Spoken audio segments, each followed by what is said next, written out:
Welcome back to the deep dive. We're all about exploring those moments, sometimes just seconds, that end up defining decades. Exactly. And today we're talking about a metaphor that I think is just perfect for our topic.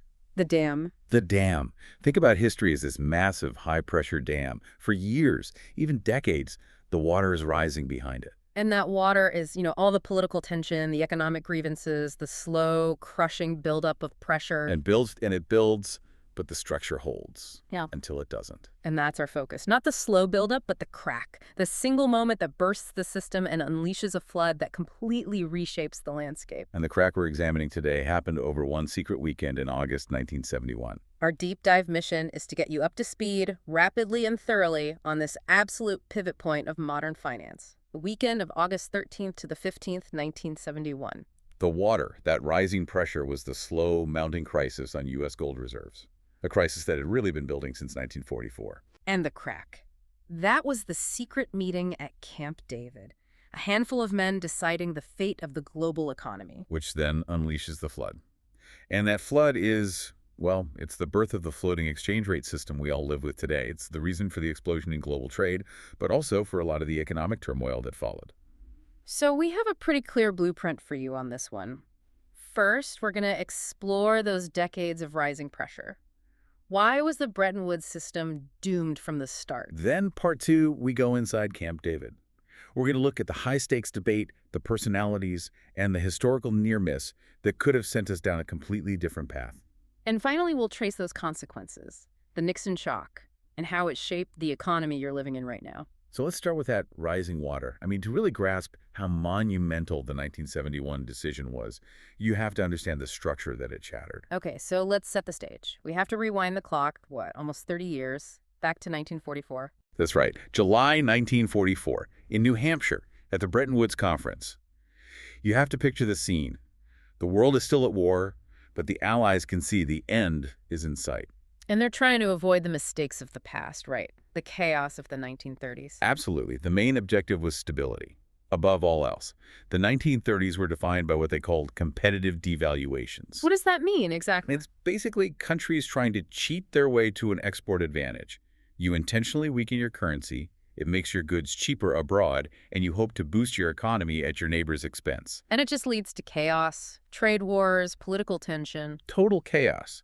So in 1944, the delegates from 44 nations wanted predictability. They built a system where every major currency was pegged at a fixed rate to the U.S. dollar. The dollar became the undisputed center of the universe. Okay, so the U.S. dollar is the centerpiece. But what gave the dollar that incredible strength? It couldn't just be blind trust in the American economy, could it? No, it was much more concrete than that. It was gold. And this is the absolute key to understanding everything that follows. The gold anchor. The gold anchor. Yeah.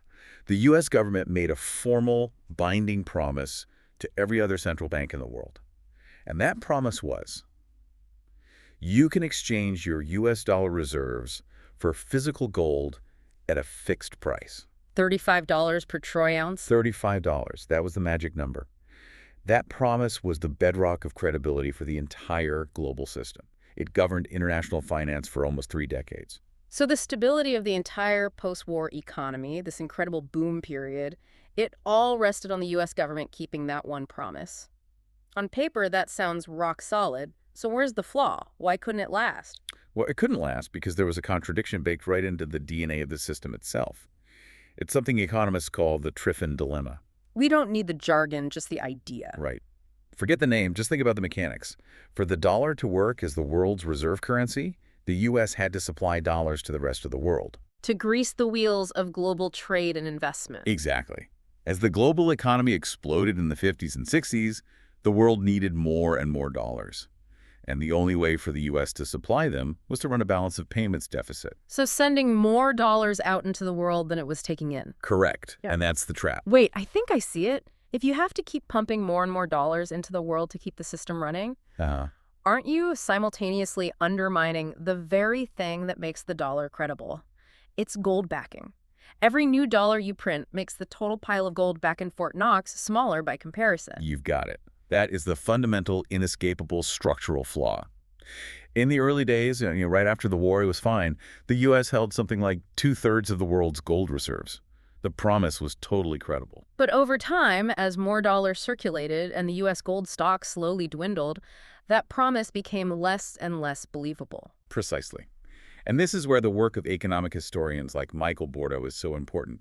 He argues, very convincingly, that the collapse wasn't some sudden accident in 1971. It was the predictable end of a long story. It was the culmination of years of these growing imbalances, and he really points the finger at one main driver: U.S. domestic policy.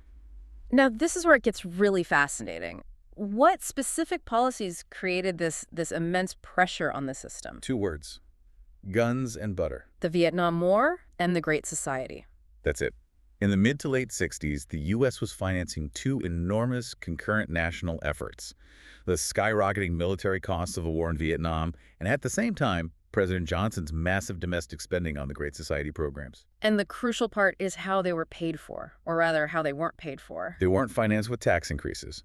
Raising taxes to pay for a controversial war and huge social programs would have been political suicide. So instead, you run deficits. You expand the money supply. You essentially print the money you need. You print the money. And when the U.S. does that, 2 things happen at once. First, you get domestic inflation. Each dollar buys a little bit less at home. By 1971, you're looking at 4.5% inflation, which was high for the time. Okay, that's the domestic side. What about the international side? Well, all those newly printed dollars don't just stay in the U.S. They flood out into the international markets.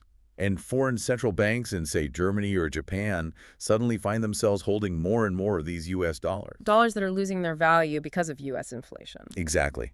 But the U.S. is still on the hook to redeem those dollars for gold at that old artificially low price of $35 an ounce. It's an unsustainable arbitrage opportunity, isn't it? If you're a foreign central banker, you have every incentive to cash in your depreciating dollars for hard physical gold before the U.S. Treasury runs out. It became a one-way bet against the dollar. The dollar was now clearly overvalued, and the drain on U.S. gold reserves started to accelerate. It was a true crisis of confidence. And the early cracks in that dam, they show that other countries saw this coming long before 1971. Well, absolutely. The first major public challenge came in 1965, and it came from France under President Charles de Gaulle. De Gaulle was always determined to assert French independence from the U.S. He was, and he did it in a very dramatic way. He ordered the French central bank to start actively and very aggressively exchanging its huge reserves of U.S. dollars for physical gold. He even sent the French Navy to New York to pick it up. So this wasn't just some quiet financial transaction. This was a political statement. It was a huge political statement. De Gaulle famously called the dollar's role as the world's reserve currency America's exorbitant privilege. By demanding gold, France was shining a massive spotlight on the structural weakness of the U.S. promise. And it put the pressure on, a clear signal that America's closest allies were starting to lose faith. And that was the first major leak in the dam. Were there other big moments like that? Other signs that the system was starting to buckle before the final collapse? Yes. The next really big signal came just 3 years later, in March of 1968. And that was the collapse of what was called the London Gold Pool. The London Gold Pool? What was that? It was basically a gentleman's agreement. It was set up in 1961, and it was a group of 8 major central banks led by the U.S. Fed. They all agreed to cooperate to keep the price of gold on the private market at $35 an ounce. How would they do that? By selling their own gold reserves. If the price on the London market started to creep above $35, they would sell gold from their vaults to push the price back down. So they were using their own collective gold supplies to defend the peg. What happened in '68? They just got overwhelmed. There was a massive run on gold by private speculators. Everyone could see the inflation, they could see the U.S. deficits, and they were betting that the $35 price couldn't hold. So the central banks are just bleeding gold. They were bleeding gold into the private market, trying to hold back the tide. Eventually, the costs just became too high and the political will evaporated. The gold pool collapsed. What did that signal to the world? It was a massive, undeniable admission of weakness. It forced them to create a 2-tiered gold price system. One price for central banks, still officially $35, and a separate floating price for the private market. Which, of course, immediately shot up. Of course, it was a clear sign that central bank cooperation could no longer suppress market reality. The dam was leaking everywhere now. Okay, so let's fast forward to the summer of 1971. The dam is covered in cracks. What was the economic climate that President Nixon was facing right before he made this decision? It was a politician's nightmare. The U.S. was struggling with this new, ugly phenomenon that would later be called stagflation. Stagnation and inflation. Both at the same time. Unemployment was creeping up. It hit 5.9%, which was considered high. But at the same time, inflation was also rising. The Consumer Price Index in August 71 was 4.5% higher than the year before. And why was that combination so particularly scary for policymakers? Because it broke the dominant economic theory of the day, which was Keynesianism. The theory said you had a trade-off. You could have high unemployment or you could have high inflation, but you couldn't have both. One was supposed to cancel the other out. Right. High unemployment should lead to falling prices. The fact that the U.S. had both at the same time meant that the standard policy tools weren't working. The Nixon administration felt completely trapped. So immense pressure at home, a trade deficit that just won't quit, and this accelerating drain on gold. But the final domino, the thing that actually triggered the secret meeting at Camp David, that came from abroad, didn't it? It did. The sources are really clear on this. This was the point of no return.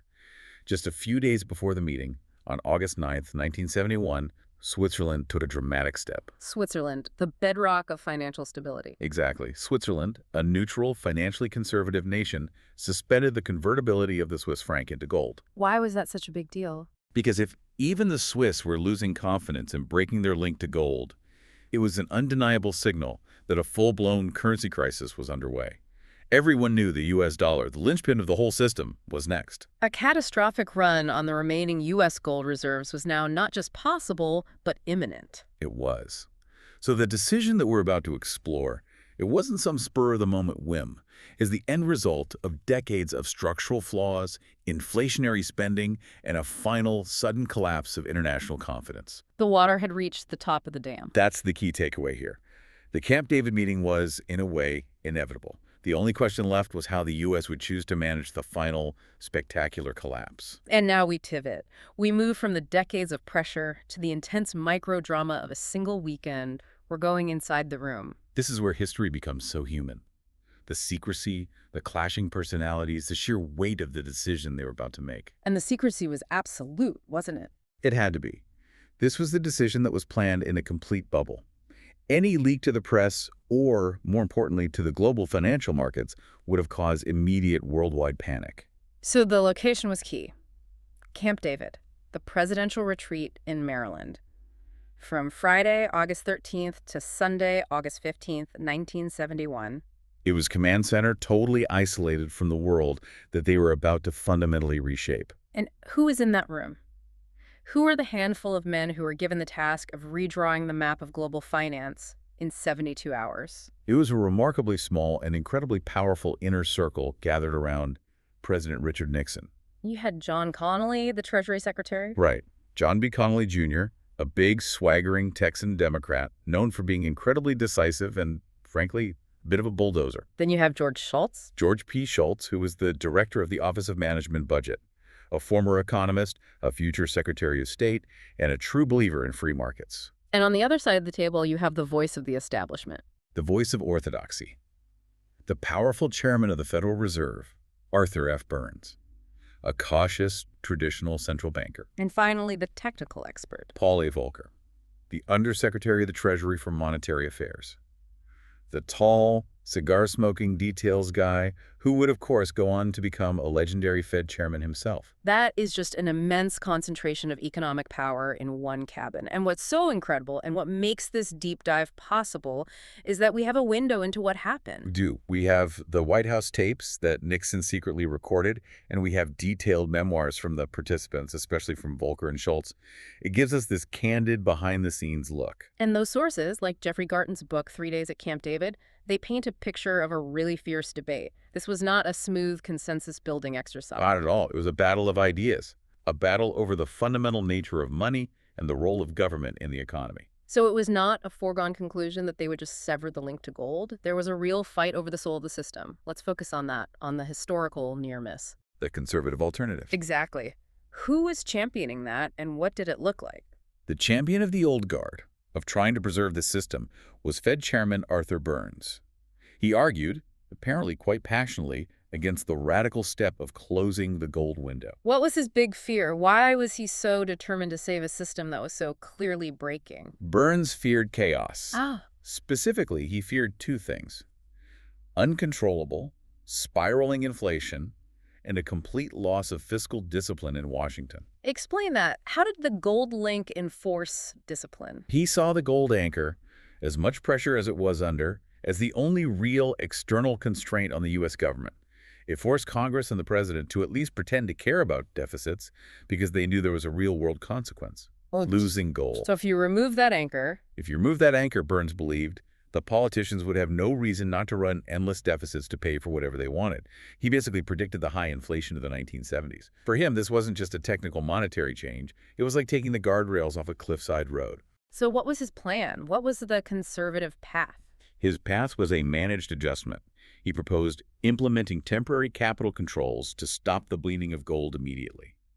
Then, begin painful but necessary negotiations with America's allies, Germany, Japan, France, to get them to agree to a coordinated, gradual revaluation of their currencies against the dollar. So patch the dam, don't blow it up. Exactly. Try to manage the pressure, divert the water, and preserve the basic structure of Bretton Woods. A painful but, predictable path. But on the other side of the argument, you had the radicals. You had Connolly and Schultz. And their philosophy was the complete opposite. They believed the system didn't need to be patched. It needed to be broken. And why? What was their view? Schultz, in particular, was a true believer in floating exchange rates.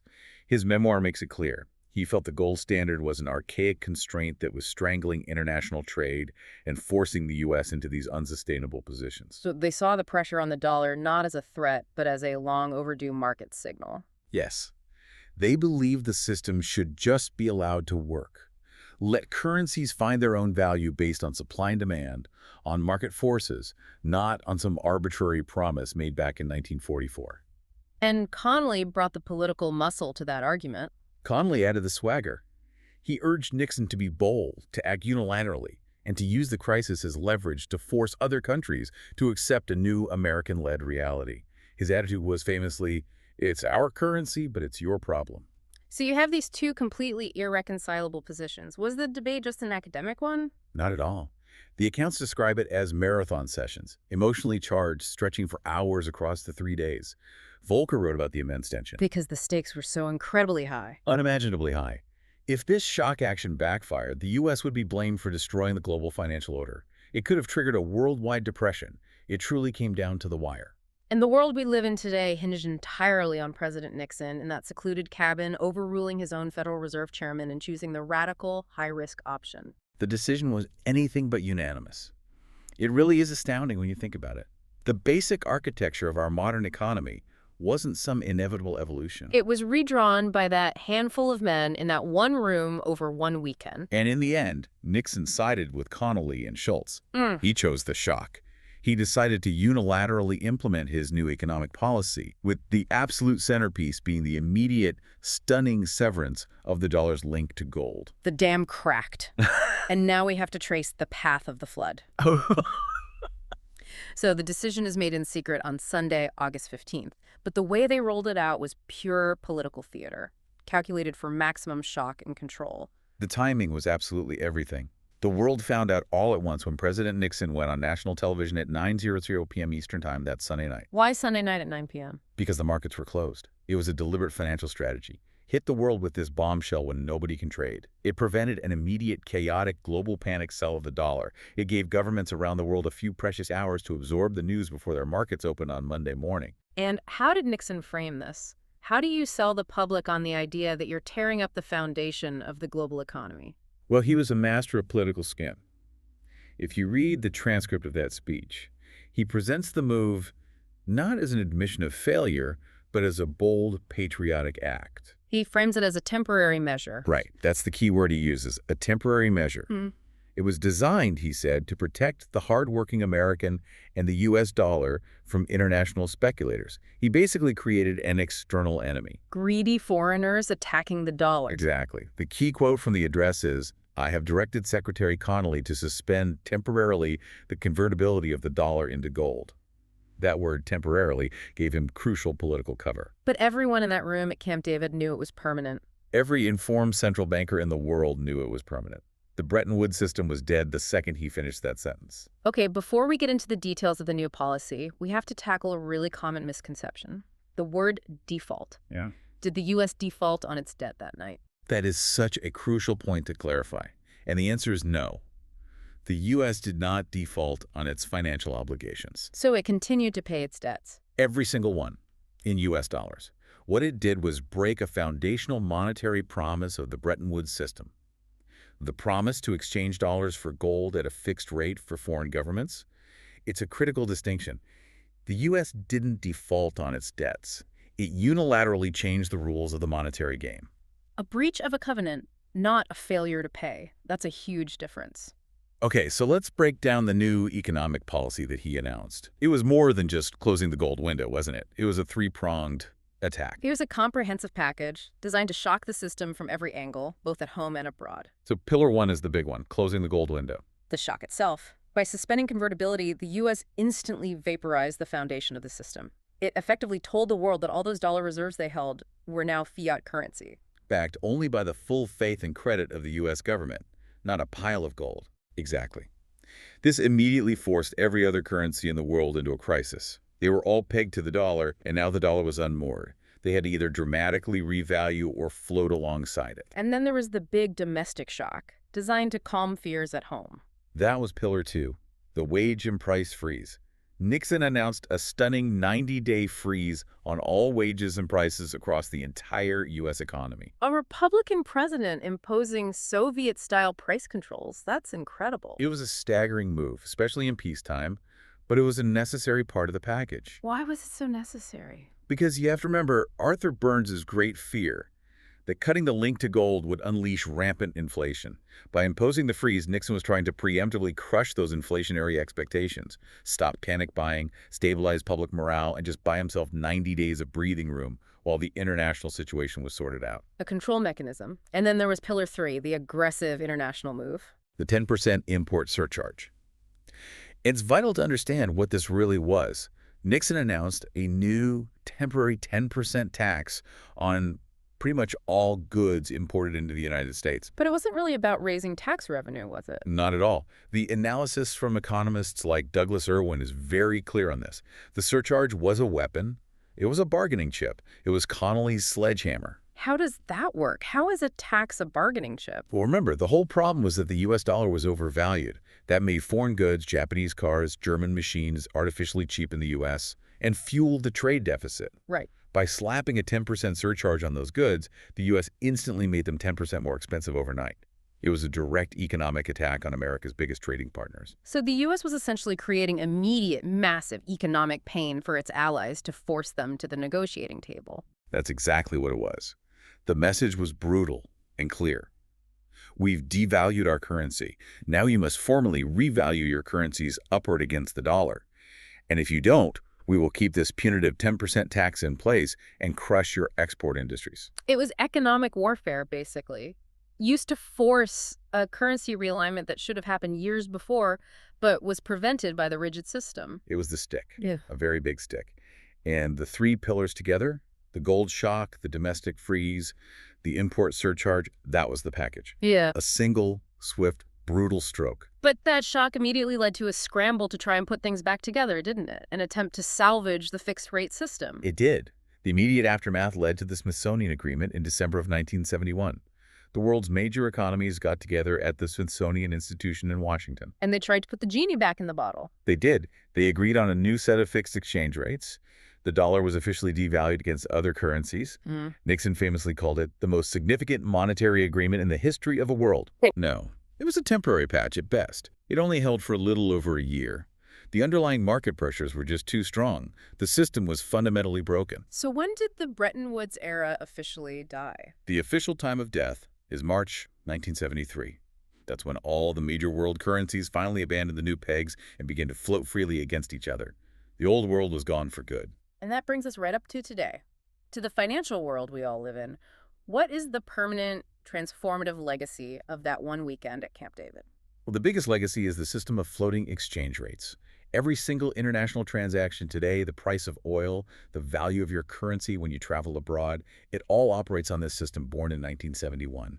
Currency values shift every second based on market forces, not a gold peg. And what about Arthur Burns' fear of inflation? Was he right? To a very large degree, he was. The removal of the gold constraint is widely seen as a major contributing factor to the great inflation of the 1970s. Without that external discipline, it became much easier for governments to run inflationary deficits. But it wasn't the only cause. No, it's important to be nuanced. It wasn't the sole cause. The massive oil price shocks of 1973 poured gasoline on that inflationary fire. But closing the gold window certainly helped light the match. So on the one hand, you get more volatility, more inflation risk, but what about the upside? You mentioned an explosion in global trade. That's the other side of the coin, and it's a huge one. The floating rate system became the engine for modern globalization. How so? Because currencies can now adjust automatically to correct trade imbalances. Under Bretton Woods, fixing an imbalance was a slow, painful political process. With floating rates, the adjustment can happen efficiently through the market.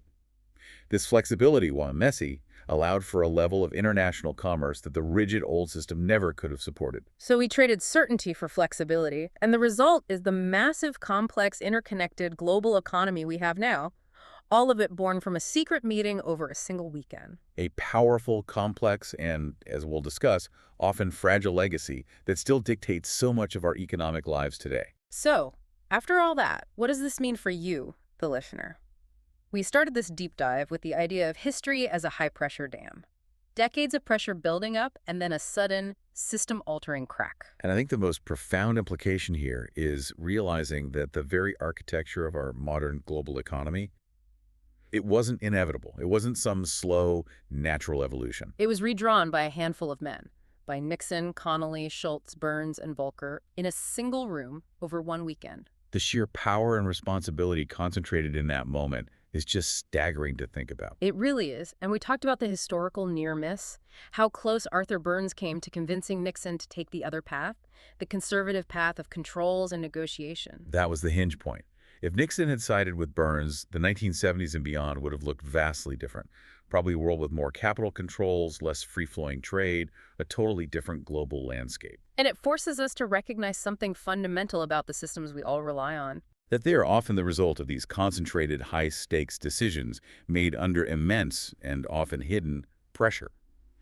These complex structures that feel so permanent and so solid to us, they can turn on an invisible hinge. On the choice of one or two people in a closed room. Exactly. And that brings us to what we could call the fragility thesis. The fragility thesis. I like that. If a system as foundational, as seemingly permanent, as the post-war global gold standard could be vaporized by one secret meeting, what does that tell us about the stability of the structures we rely on right now? It's a provocative question. It encourages you to think critically. What are the foundational assumptions of our current economic or political systems that are under strain? Where is that rising water building up today? Right. What financial or technological structures are quietly accumulating pressure, just waiting for a final crucial decision, that crack, to unleash a flood of unpredictable change? The history of 1971 proves that fundamental systemic change can happen suddenly, secretly, and irreversibly. We hope this deep dive into what happened at Camp David gives you a new, more critical lens to view not just economic history, but the inherent fragility and the power dynamics of every complex global system you interact with. Thank you for joining us for this deep dive into the shattering of the gold standard. We'll see you next time.